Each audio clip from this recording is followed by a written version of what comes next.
বোলপুর উপজেলা দ্বিবার্ষিক সম্মেলনের সংগ্রামী সভাপতি, উপস্থিত আছেন বিএনপির সাংগঠনিক সম্পাদক, আপনাদের রাজশাহীর গর্বিত সন্তান শাহী শওকত, এই এলাকার মাটি ও মানুষের নেতা, যাকে নিয়ে এর আগে ধানের শীষে নির্বাচন করেছেন, বিএনপির কেন্দ্রীয় সম্পাদক মণ্ডলীর অন্যতম সদস্য মিলন, উপস্থিত বিএনপির কেন্দ্রীয় নেতা, রাজশাহীর নেতা মার্শাল, রাজশাহী বিএনপির সদস্য সচিব বিশ্বনাথ বাবু, কেন্দ্রীয় নেতা মধু সহ অন্যান্য নেতৃবৃন্দ, সমবেত ভাই ও বোনের, আসসালামু আলাইকুম।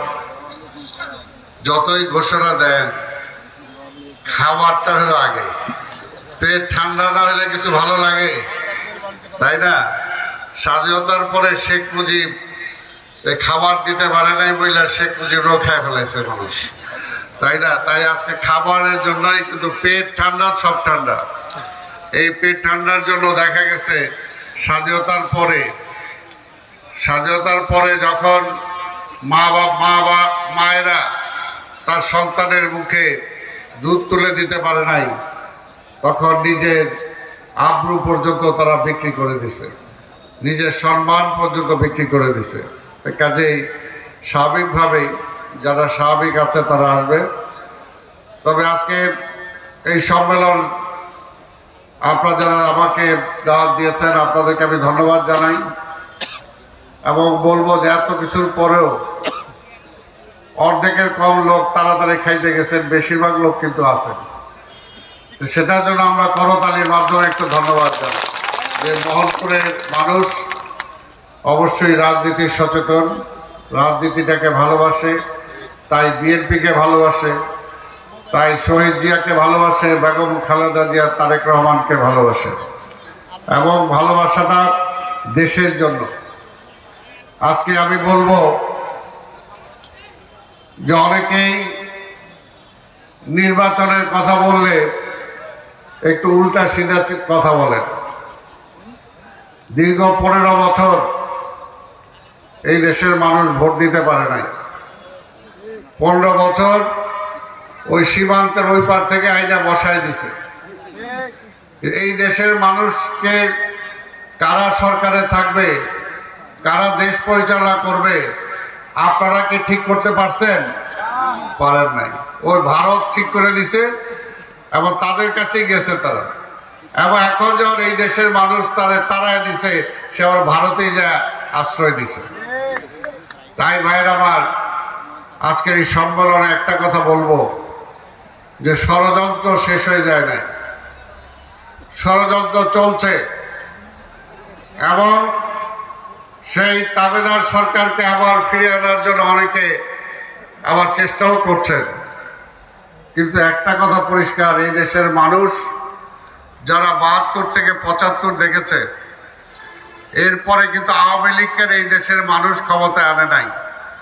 ষড়যন্ত্র করে আওয়ামী লীগ ক্ষমতায় আসছে, ষড়যন্ত্র করেই ক্ষমতায় আসছে, কারণ এই দেশের মানুষ জানে। আর আজকে যারা বিবেকবান বলে বলেন, বিভিন্ন পর্যায়ের মানুষ যারা আছেন, যারা বলেন এখনো আওয়ামী লীগের কথা বলেন, তাদেরকে বলবো স্বাধীনতার পরে এই দেশের যে সেনাবাহিনী, যাদের নেতৃত্বে আমরা যুদ্ধ করেছি, যে সেনাবাহিনীর একজন মেজর সেই সময় মুক্তিযুদ্ধের ঘোষণা দিয়েছেন, তার আওয়ামী লীগকে খুঁজে পাওয়া যায় না। সেই যুদ্ধের পরে সেই সেনাবাহিনীকে ধ্বংস করার জন্য এই আওয়ামী লীগ রক্ষী বাহিনী গঠন করেছিল। আপনাদের ভুলে যাওয়ার কথা না। কেন রক্ষী বাহিনী গঠন করলো? কেন সেই সময় সেই সেনাবাহিনীকে গড়ে তোলার জন্য চেষ্টা করলো না? কারণটা একটাই, ভারত। ভারত ভারত অখুশি হবে, সেই কারণেই করে নাই। আবার এবার ক্ষমতায় আসার পরে এই আওয়ামী লীগকে দেখছেন এই বিডিআর এর ষড়যন্ত্রের নামে একসাথে এতগুলো আর্মির অফিসার, কোন দেশের যুদ্ধ মারা যায় নাই, যে একবারে সেই অফিসারগুলোকে শেষ করে দিয়েছেন আমাদের আর্মিটাকে দুর্বল করার জন্য। তাহলে কি তারা এই দেশের জন্য রাজনীতি করে? এই দেশের জন্য রাজনীতি করে না। স্বাধীনতার পরে বিদেশ থেকে রিলিফ আসতো, সেই রিলিফের কম্বল আপনারা নিজেরা শুনেছেন, যারা সিনিয়র আছেন। শেখ মুজিব নিজে বলেছে, সেই সময় ঢাকার মহানগর আওয়ামী লীগের সভাপতি ছিল রেড ক্রিসেন্টের চেয়ারম্যান গাজী গোলাম মোস্তফা। শেখ মুজিব নিজে বলেছেন, গাজী 7.5 কোটি কম্বল আসলো, আমার কম্বলটাও খায় ফেলেলি। এই ছিল আওয়ামী লীগ। মানুষ না খেয়ে মারা গেছে। ঢাকা শহরে আমরা নিজেরা দেখেছি, সচিবালয়ের সামনে, কমলাপুর স্টেশনের সামনে, প্রেস ক্লাবের সামনে মানুষ না খেয়ে মরে আছে। এই বেওয়ারিশ লাশকে দাফন করার জন্য আঞ্জুমানে মফিদুল ইসলামের জন্ম হয়েছিল। সেই সময় ন্যায্য মূল্যের দোকান থেকে, যেমনি এই আমলে আওয়ামী লীগের লাস্ট আমলে দেখেছেন আপনারা, টিসিবির মাল বিক্রয়ের জন্য আওয়ামী লীগের চেয়ারম্যানদেরকে দায়িত্ব দিছে, আওয়ামী লীগের লোকজনরাই সব লুটপাট করে নিয়ে গেছে। ঠিক তেমনি স্বাধীনতার আগে এই ন্যায্য মূল্যের দোকান টিসিবি থেকে, সেই সময় এই মা বোন যারা আছে তারা বাচ্চার দুধ পাইতো না, সেটা গুঁড়া দুধ কেনার জন্য যাইতো, কাপড়ের জন্য যাইতো, সেগুলো পাইতো না, সব আওয়ামী লীগের নেতারা নিয়ে যাইতো।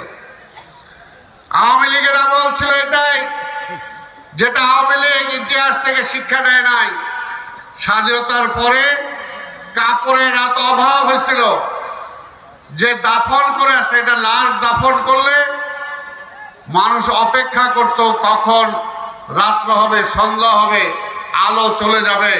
সেই আলো চলে যাওয়ার পরে সেই কবর খুঁড়ে সেই লাশের গায়ে থেকে সেই কাফনের কাপড় নিয়ে আসতো নিজের আব্রু নিবারণের জন্য। আপনারা দেখেছেন নর্থ বেঙ্গলে কিভাবে আমার সেখানে বোন জাল জড়িয়ে নিজের লজ্জা নিবারণের জন্য চেষ্টা করেছেন। আওয়ামী লীগ সেটা থেকে শিক্ষা নেয় নাই। গতবার আবার ক্ষমতা আসার পরে এই দেশটাকে লুটপাট করে শেষ করেছে। ব্যাংকে টাকা রাখছে মানুষ, ব্যাংকে গেলে বলছে টাকা নাই, 1000 টাকা, 2000 টাকা, 5000 টাকা নিয়ে যান। টাকা গেল কই? সব বিদেশে পাচার করছে। এই শেখ হাসিনা এবং তার আত্মীয় স্বজন, তার ভাই, তার চাচাতো ভাই, তার খালাতো ভাই, তার মামাতো ভাই, এগুলোই তার বাংলাদেশের সম্পদ ভোগ করেছে। স্বাধীনতার ইতিহাস তারা পাল্টায় দিছে। জিয়া রহমান যিনি স্বাধীনতার ঘোষণা দিলেন, সেই জিয়া রহমানকে তারা রাজাকার বলতেও ছাড়ে নাই। মুক্তিযুদ্ধে একজন সেক্টর কমান্ডার মেজর জলিল, যে মেজর জলিলকে স্বাধীনতার পরপর জেলখানায় নেওয়া হয়েছিল, কি কারণে? বলে যে রাজবন্দী। তিনি তো তখন রাজনীতিও শুরু করেন নাই। কি কারণে নেওয়া হয়েছিল?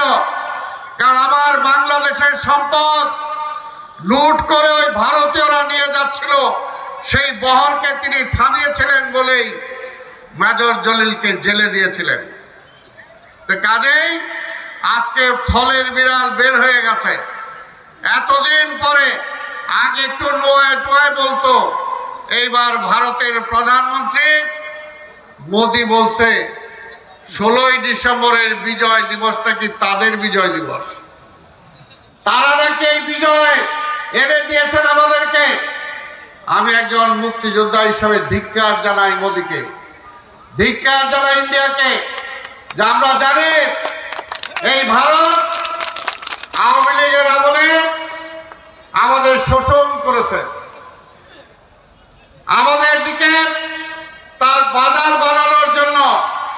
চেষ্টা করেছে এবং তার জন্য হাসিনাই ছিল সবচেয়ে পারফেক্ট। এই হাসিনাকে আপনারা দেখছেন অনেক সময় ভারতের ওরা মুখ্যমন্ত্রী বলছে, কারণ আসলে তারা বাংলাদেশের স্বাধীনতায় বিশ্বাস করে না।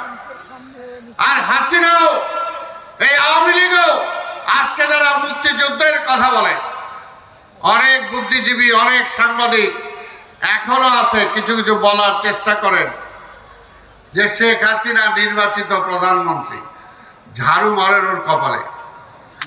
এবং এই সরকারকে বলবো, এই যে সরকার তত্ত্বাবধায়ক সরকারকে বলবো, তারা বলে আমরা নির্বাচনের কথা বললে তারা বলে বিএনপি নির্বাচনের জন্য পাগল হয়ে গেছে, ক্ষমতার জন্য পাগল হয়ে গেছে। বিএনপি ক্ষমতার জন্য পাগল না। 96 সালে এই বেগম খালেদা জিয়া বাংলাদেশের প্রধানমন্ত্রী হয়েছিলেন, কিন্তু তারপরেও এই দেশের রাজনৈতিক দল অন্যান্যরা বলেছে না, আমরা তত্ত্বাবধায়ক সরকার অধীনে নির্বাচন চাই। তিনি প্রধানমন্ত্রী হওয়ার পরও প্রধানমন্ত্রিত্ব ছেড়ে দিয়েছেন। তারপরে বিরোধী দলের আসনে যায় বসেছেন, তারপরও তিনি গণতন্ত্রের জন্য লড়াই করেছেন, চেষ্টা করেছেন। তাই যারা বলেন যে ক্ষমতার কথা,